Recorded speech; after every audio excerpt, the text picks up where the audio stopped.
Hello and welcome to the Badger Talks podcast, the podcast that shares interviews with experts from the University of Wisconsin-Madison community about their work, research, and a little bit about what they're like as people, too. I'm your host, Buzz Kemper. Today, we're focusing on the Wisconsin Science Festival, and I'm happy to have as my guest Sam Mulrooney, Director of the Wisconsin Science Festival and Outreach Program Manager at the Wisconsin Institute for Discovery.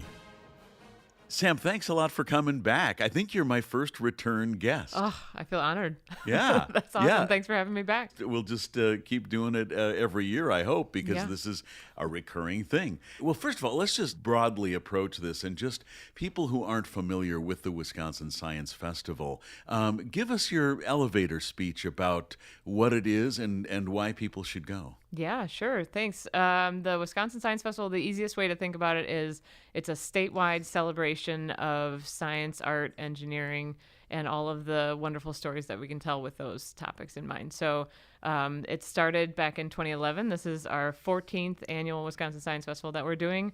It's a week-long collection of events that happen throughout the state. We're headquartered here in Madison, but there are events happening everywhere in Wisconsin during the week of our festival.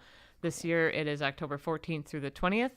And again, it's events all over for all ages is kind of our tagline. So there's something for everybody to engage with, to be curious about during the week of our festival, whether that's hands-on science at a children's museum or a birding walk or a nature hike or a BioBlitz at a library.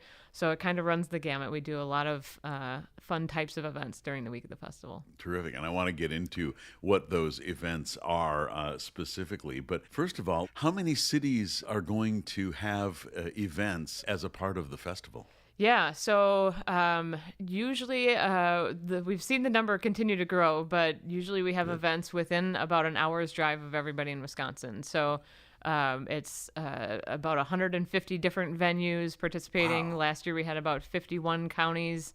This year we're expecting to see just about as many counties that have events represented during the week of the festival. So the numbers keep growing, which is a good sign.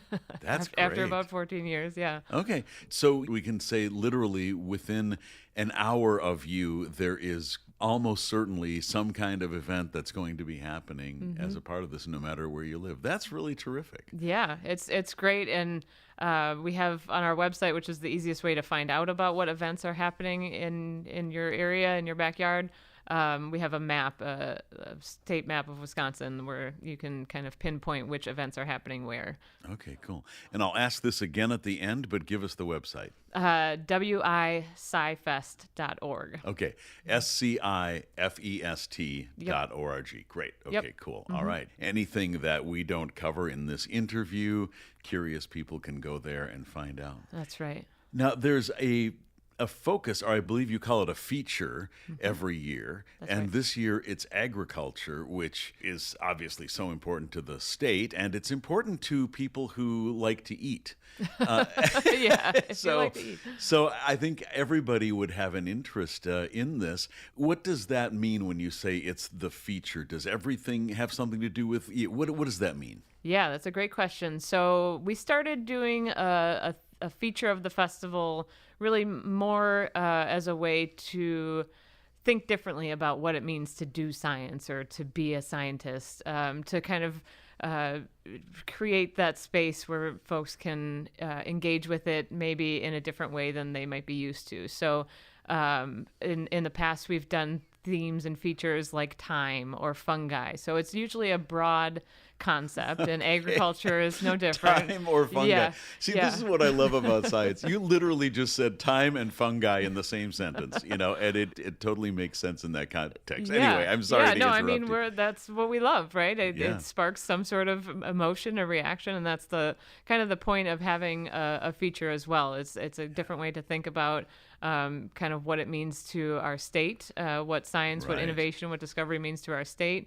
Obviously, agriculture is a huge part of our state's economy. A lot of amazing science stories, but also there's art stories. There's all sorts of interesting ways to think about what agriculture means to our state. But yeah, we for the events that come through our festival, we don't require agriculture to be incorporated or the theme or the feature to be incorporated into every event, but it's a way to maybe help spark participation if there's, a event venue that might be wondering what it means to participate or how they might participate if they don't have quite the right idea of what that means for their venue, but, helping them think about what they might be able to do as an activity or bring in a speaker or something to that effect. Okay. So, and who does, you were just talking about getting people to participate. Who does participate when one goes to see some of these exhibits or do some of the hands-on stuff?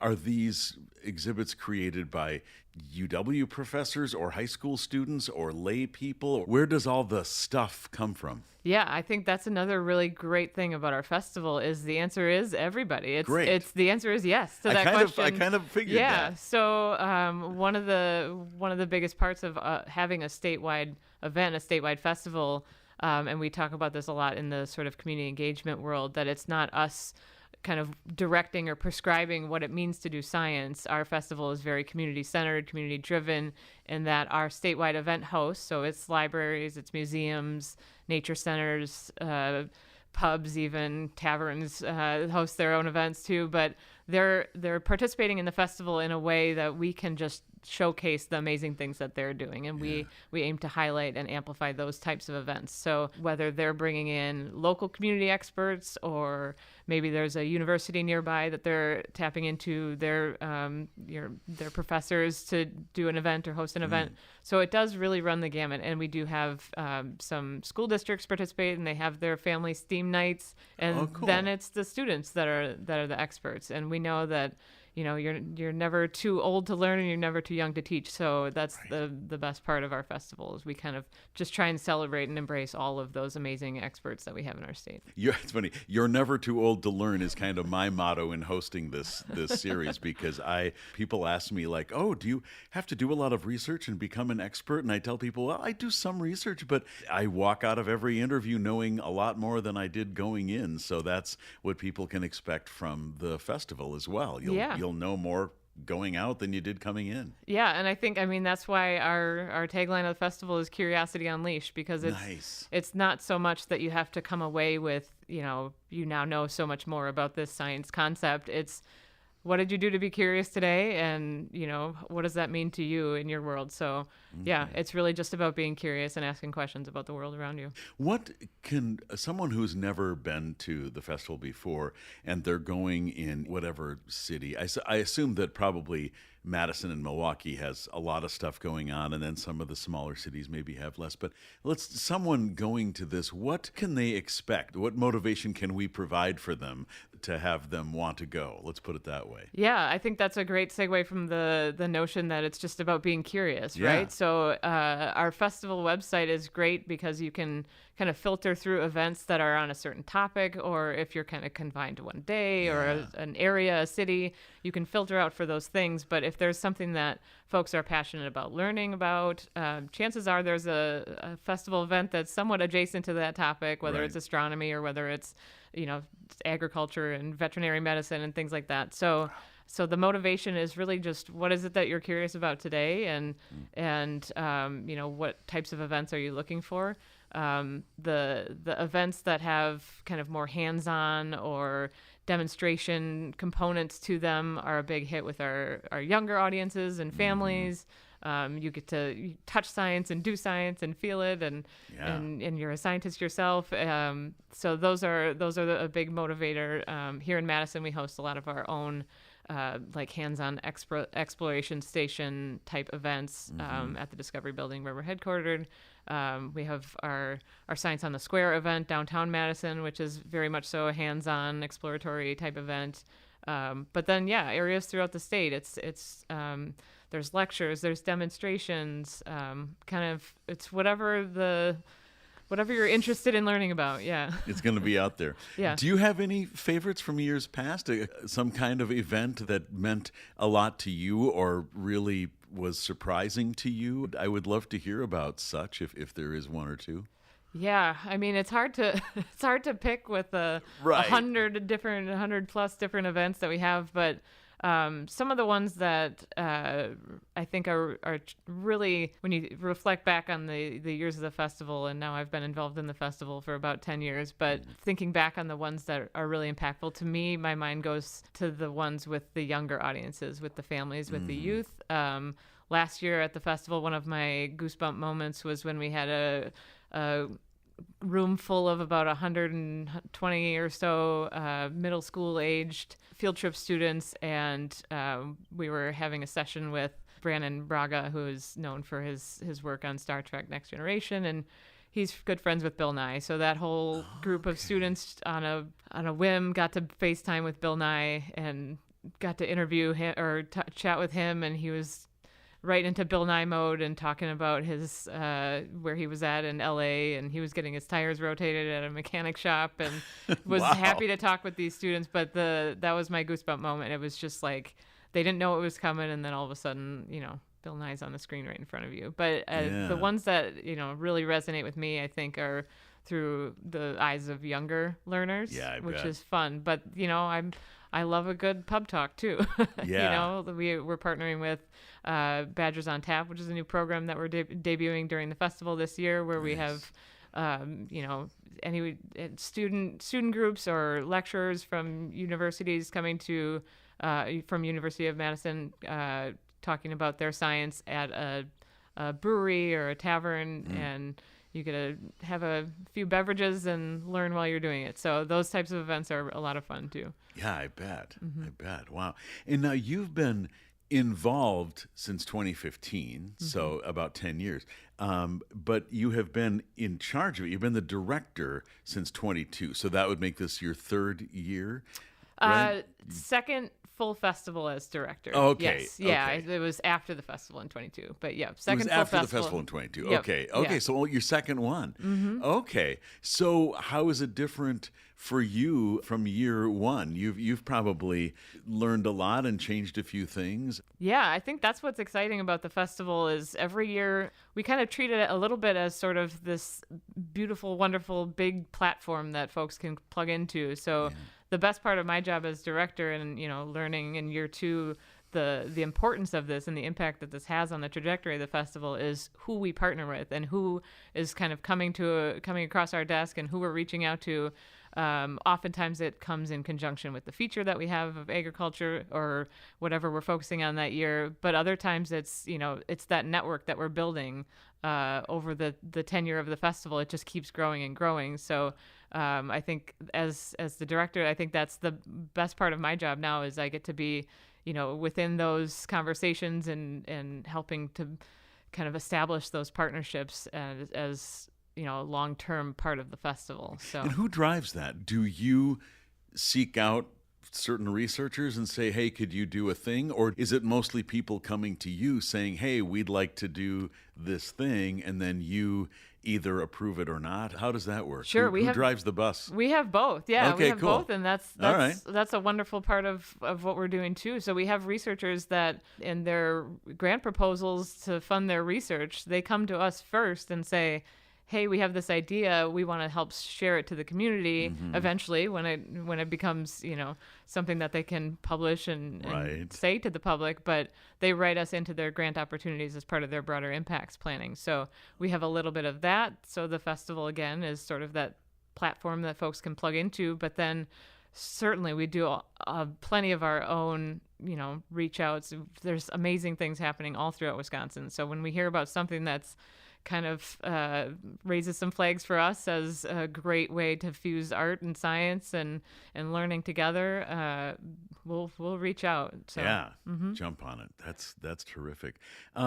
Anything else about the festival that's coming up here on October 14th that you'd like people to know about? Maybe I haven't asked the right question to get to. Yeah, I think we're excited about a lot of our signature events that we do, several of which are here in Madison, but the statewide events that we have coming through every day. I think we got 3 more just this morning to come really? through. Yeah, they come through every day, which is fun to see. Wow. Is there a deadline? Like, don't ask me on October 13th if you can do something. I think last year we even had an event that came through on the Tuesday of our festival. So really? So, we do have our soft deadlines, but we do, we can bring folks into the festival as right up until, but yeah, we have events coming through, especially this part of the year as kind of semester is starting back up and things like that. We have more events coming online, but we're excited about like our Science on the Square. This is, I think, our 7th year for that event, which is on State Street, downtown Madison. We partner with the Madison Night Market. So we had about 12,000 people come to that event last year and just do hands-on science and do some shopping with the market vendors and just, be all together, learning and curious together, which is a fun event that we do. But the statewide events, the statewide initiatives that we have, Science in a Bag is back this year, where we have hands-on science STEM kits that we distribute out to libraries throughout the state. We started that in the 2020 during the pandemic. We still wanted a way to engage with our statewide audiences, and knowing that we couldn't gather, we decided to send some science out. And that was a major impact on our festival that year. We actually expanded our numbers in 2020 when a lot of other science festivals throughout the country were kind of taking a hiatus and backing off. We were still able to push forward on that. And now it's just a key component of our festival that we do every year. So okay, cool. And remind me again, STEM is science, technology, education, and something in math. Engineering. And then if you, we always want to include that A in there. Right, STEAM. make it STEAM and put the arts in. Arts, yes. Yep. So our festival was founded on the notion that art and science do go hand in hand. Okay. Yep. And the M is mathematics. Yep. Yeah, okay.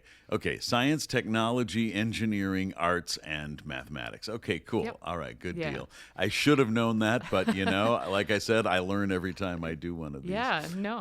And last time you were on, I know we talked a little bit about this, but since it's been a while, let me just ask again, what's taken up your off time when you're not just lying awake at night thinking about all the festival details? So true. Do you have time for hobbies or sports or anything? Yeah, I mean, I'm a huge sports enthusiast, so whenever I get a chance to play basketball or flag football or golf, anything like that, I will. But cool. My free time at the moment is spent coaching my kids' soccer team. So. Oh, really? You're a soccer coach. I'm a soccer mom. Yeah. You're a soccer mom. Yeah. Literally, that is terrific. Okay, so and you have a daughter who's on the team or a son? 2 daughters. 2 daughters. Yep. We are busy playing soccer every night of the week, pretty much. Yeah. Is it tough to coach your own kid? Some days. Yeah. Some days. Not gonna lie. It. Yeah. I believe it. Yeah. Oh my gosh, it's a lot of fun though. That's where I get my sort of just mental break from planning the science festival, which it's a lot of fun. It's a lot of work, but when it all comes together in October, it's pretty special. I bet. Mm-hmm. Yeah, very cool. Very cool. Well, I just drive a soccer mom minivan. That's as close as I get to, But, I'm not there yet. Yeah. Maybe it's coming, though. It's probably coming. My God. Yeah, for me, it's because of work and my hobbies, so I can haul stuff around. Nice.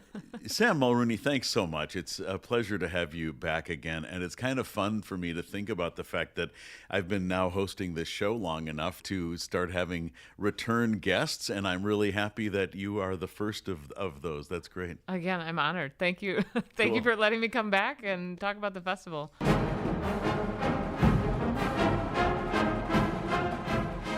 You've been listening to the Badger Talks podcast. I hope you enjoyed this conversation with Director of Wisconsin Science Festival, Sam Mulrooney. Please browse our previous episodes for other topics that may be of interest to you. The Badger Talks podcast is a creation of UW Connects and produced at Audio for the Arts Recording Studios in Madison, Wisconsin. Our music is composed by Bill Purdy and performed by the UW Marching Band. I'm Buzz Kemper. Thank you for listening.